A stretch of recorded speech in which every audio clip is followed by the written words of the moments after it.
Alright, good morning everybody. I haven't posted on here in a while, but I've been getting a lot of DMs about my fuel system setup, specifically the external fuel filter. I thought I had made a video on it on here, but I mean, obviously I haven't. I mean, I looked, so it's not on there.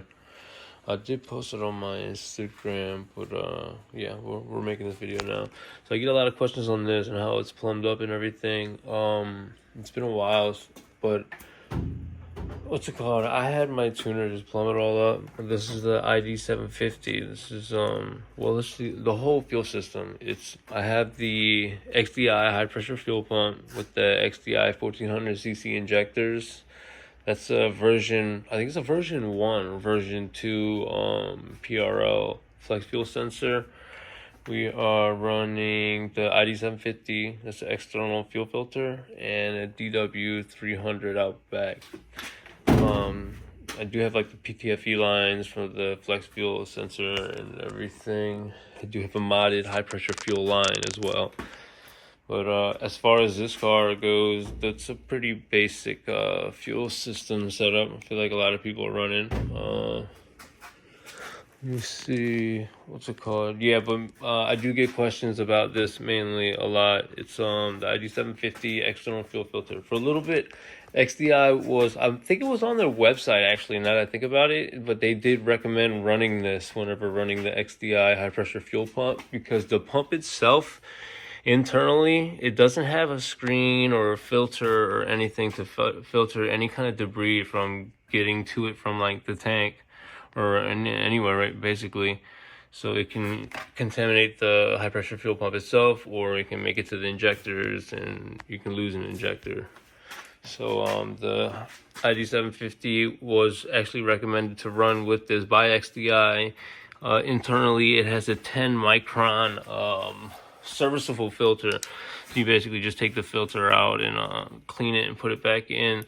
There is a gauge on here, and my understanding is the gauge measures the resistance in the filter. So the more clogged it gets, the more resistance it is, so it'll move the gauge.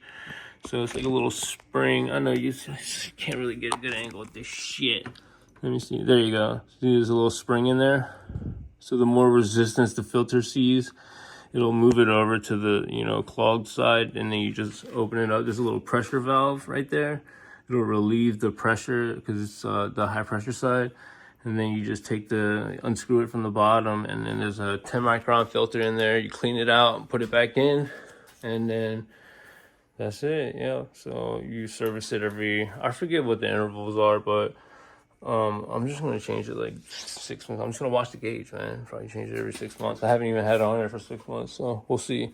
But I had my tuner. He's like my mechanic too. He plumbed it all up. We did, so I think the filter itself has I think it's a -8 inlet and outlet. So it's a -8 to a -6 fitting, because these are 6.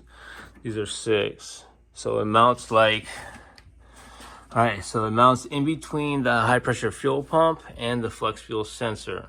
So it comes from the back, comes out, and comes in this way.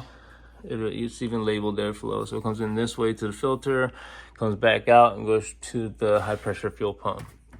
So it comes from the back, through the sensor, to the filter, back, through, into the high pressure. I wasn't even pointing the camera. So from the back, through the sensor. Wait, does it come from back to the sensor? Yeah, straight from the back to the sensor, to the filter where it says flow, and then back out the other end. And it's gonna come over to the high pressure fuel pump right there. Bam!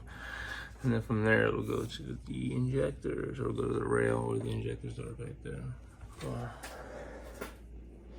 So yeah, that's most of the questions are how it's plumbed up and how it's installed. So it's pretty self-explanatory, I feel like. I think when I got it, they didn't have, like, I think JSR has a kit for it now. Like, if when I did this, they didn't have the kit, but if the kit was out when I did this, I definitely would have got it, man. It looks solid. They always have good shit. So I think they have theirs like mounted over here somewhere on the firewall. But I like this. I like the setup because I got all my shit over here. It's like my catch can, the mount, the reservoir, and then my filter. It's like a whole little aftermarket party over this corner of the engine bay. You know what I need? I need them joints right here, the little carbon fiber joints. Those would be tight. And the front one, and over there. It's pretty expensive for them things, man. I think they're like $500 like each. That's a lot of money just to pay for some carbon that don't really do anything but look pretty. But yeah, that's my setup, man. I feel like it is pretty basic. It sounds like a lot, but it's really not. A lot of people run similar setups. I just threw in that. But a lot more people are doing this now. So, oh yeah, this is very necessary. I feel like especially if you're running ethanol, even if you're not running ethanol, as long as you have this, because the Honda one has a little screen in it, like the OEM one, to filter out any little, at least some of the big chunks. But these XDIs don't have anything.